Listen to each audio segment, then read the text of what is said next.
What is good, people? Dave here, the Lonely Clipper. And I just had to get my 2 cents in over this Chris Paul debacle. The Clippers have found a way to do it again. If the Blake Griffin ending wasn't bad enough, tricking him into signing a max extension. Yeah, he got the super max. Yeah, Blake Griffin, we don't have to feel too sorry for him, but he had all his options open for him. He had free agency. They brought him in to the Staples Center at the time, and had a fake ceremony for him where they raised his jersey into the rafters. They had fake applause, pretending that the stadium was full of people, retiring a Clipper legend. We're going to put you up in the rafters. Blake Griffin, a couple of months later, traded to Detroit. Traded to Detroit. He had no say in it. This was a Clipper legend. The guy whose talent was the reason Chris Paul came to us in the first place. He worked on his game year in, year out. Blake Griffin had his personality faults, apparently. Well, that's what we kept hearing anyway. Who knows what the real story is there? But all of a sudden, Blake Griffin was in Detroit under a 5-year contract. Yes, it was a super max. So yes, yay for him, blah, blah, blah. Didn't go too well for him in Detroit. It doesn't normally go too well for people in Detroit, apart from Cade Cunningham and the team doing very well at the moment. Shout out to Detroit at the moment. Good to see him back. They are Clippers colours, so, always got to root for those. But damn, it's happened again. CP3 coming back to the Clippers this season was meant to be a good thing. We're meant to finally give James Harden a bit of a break. Yes, James Harden had to play extended minutes. But whose fault was that? Was that Ty Lue's fault? Apparently, Ty Lue was not speaking to CP3 for the last 3 weeks. Shams reports. Team not happy. Was Chris Paul letting them know truths that they didn't want to hear? We know CP3 doesn't have it anymore. His mid-range shot was not there. They were just short after short, especially in that Miami game. Ooh, the mid-range was not there. But my only part of the Miami game that I got excited about was when Ty Lue finally pulled all the starters 2 minutes into the third quarter because they weren't defending or doing anything. And he put Chris Paul along the 4 rookies. Well, they're not all rookies, but the 4 young bloods. The 2 Kobe's. Chris Paul has been getting the Kobe's going. He's been building the confidence up of Sanders. Look what CP3 did for Shea in Shea's sophomore year at OKC.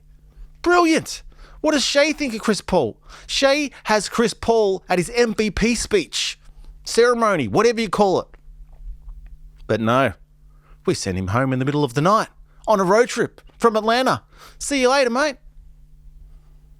It's depressing.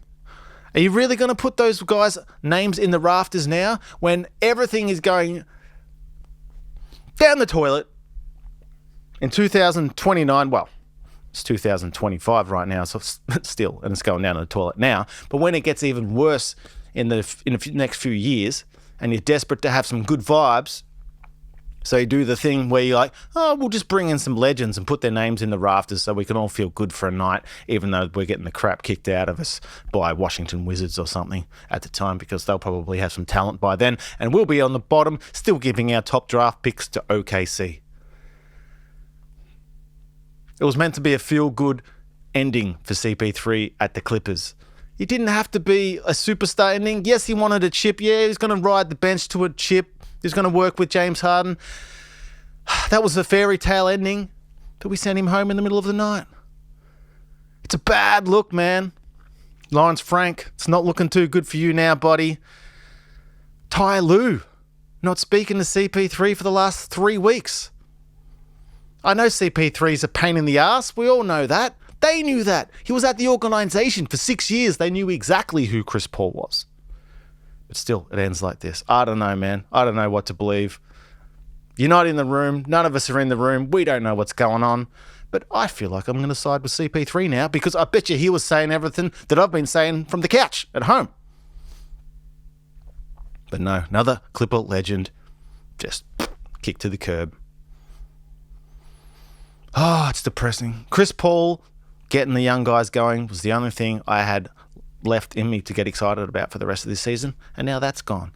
And we're not even waiving him. Shams says he's not even waived.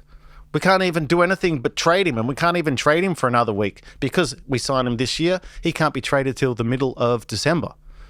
Is anyone really going to trade for a 40-year-old washed Chris Paul? No, I don't think so.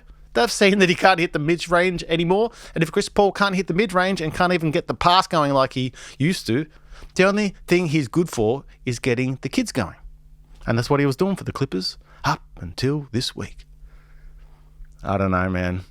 I've always been in the corner of Ty Lue. Always. I've loved him. I've loved the whole experience all the way.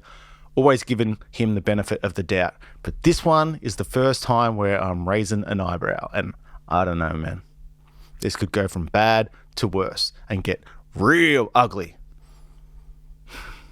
Anyway, I am Dave, the Lonely Clipper. I just had to get this off my chest. Had to speak to somebody.